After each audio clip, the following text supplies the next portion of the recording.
So, good evening. Shokorawa Nairofi was arrested yesterday, and the complainant, and now Shokora, in the morning at Wetede police station, they agreed to solve the issue by themselves. So, they solved the issue under the watch of the OCS, Wetede, under the watch of the complainant, and some of us, people of interest on this case. So, wakati tulimaliza, na mzee akasema alipwe pesa yake before alipwe damage ambayo alikuwa anaitisha.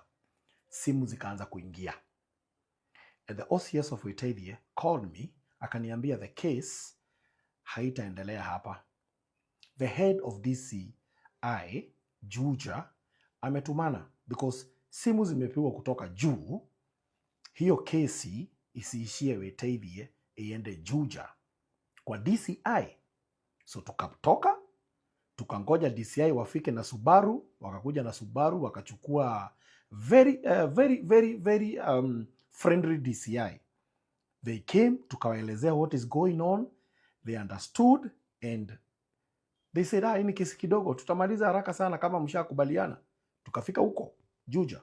Kufika Juja, mzee na kijana yake ambao walikuwa wamekorofishana na Shokorawa Nairofi, akaulizwa, have you agreed to settle this issue? There's an article, I think, Article 159 2 of C on the Constitution of Kenya. It allows people to agree and solve their issues. Kama ni kesi kidogo kidogo, which was it? Ilikuwa kesi kidogo sana.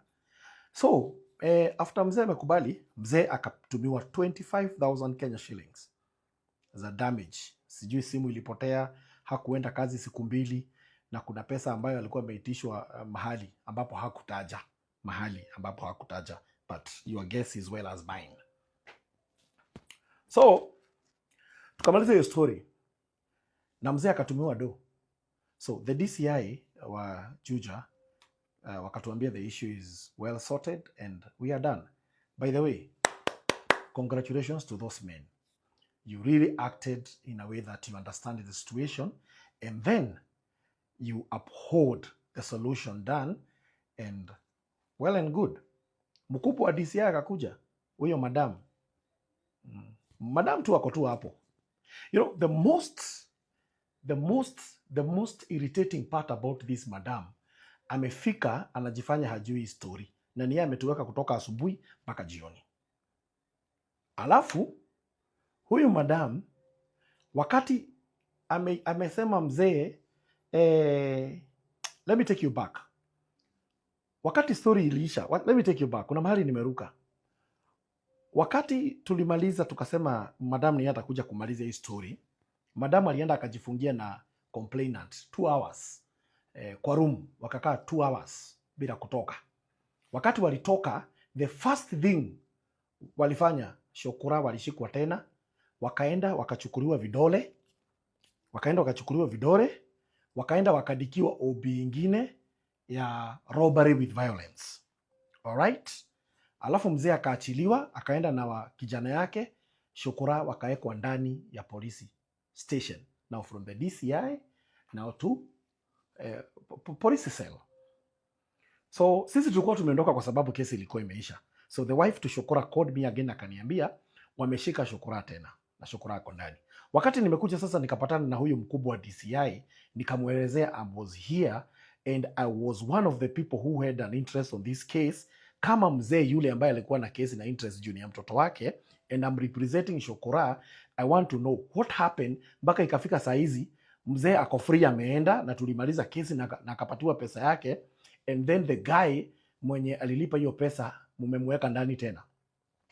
So the mkubwa wa polisi tena huwa DCI akasema kuna pesa tumechukua huku. Nikamwambia sio wewe, the issue have already been sorted. I don't know what you have been discussing, but can you call the mzee back so we know what is happening on? So wakapigia mzee akakuja, mzee akaulizwa. Now we had the DCI wa ule asubuhi, na sasa huyu mkubwa wa DCI na mimi na mzee akaulizwa, ulitumiwa pesa? Nilitumiwa pesa. Do you have any complaint about huyo jamaa mwenye alikutumia pesa? Hapana. So I asked the mkubwa wa DCI, now you see, the mzee is not the complainant. Yet, now Shukura is ako kwa cell, na ameandikiwa robbery with violence, alright? Na mnasema kesho anapelekwa kotini. I would love to know who is the complainant. Do you know what that madam did? Huyo mkubwa wa DCI. Huyo mkubwa wa DCI ametuma kibaraka wake huyo mdogo, mwingine alikuwa hapo DCI, akamtuma akamwambia, enda unichukulie bag zangu na unichukulie funguo zangu za gari, ukuje unidrop nyumbani, na alafu mchukue funguo za gari ya huyo kijana anaitwa Deno. Deno ni shokora Nairobi. Funguo zikachukuliwa. Nikauliza huyu jamaa, mbona unachukua funguo za gari? Offense ya funguo za gari ni gani na hizi funguo ziko na funguo ya nyumba? Akasema madamu ameitisha. Akamwambia sawa, kama madamu ameitisha mpelekee. The guy went, locked the office ya madam. Madam akajifanya ameenda hivyo, and madam akaenda na funguo za gari ya shokora wa Nairobi. Funguo ambazo ziko na funguo ya nyumba, mahali ambapo bibi ya shokora wa Nairobi anastahili kulala na mtoto wake. Now the woman who is receiving orders or maybe doing her job ameenda kulala, amechukua funguo za mwanamke mwenzake, na mtoto wa mwanamke mwenzake hawana mahali pa kulala, na huyo mama ako nje lakini yako sawa. Tuamkiane asubuhi. Congratulations. Now, who is the complainant? If mzee is not the complainant, who is behind all this case? Kama hii kesi iliisha na kama mzee ni yeye complainant, alright, tupatane kotini. Kama Deno ako na makosa, sheria ifuate mkondo. Lakini mambo tumemaliza story, alafu tena mnazileta tena, and then rumors have it all. Whoever is behind this or whatever is happening, it will come to the broad light. Now, the intimidations will not work, and we need justice. Free Shokora wa Nairobi. Shokora wa Nairobi aachiliwe mbio sana, na kama akona makosa ashtakiwe na tujue ni nani amemshtaki na kwa nini. Any other thing ni kakara na drama ambazo we are not going to buy at this particular moment.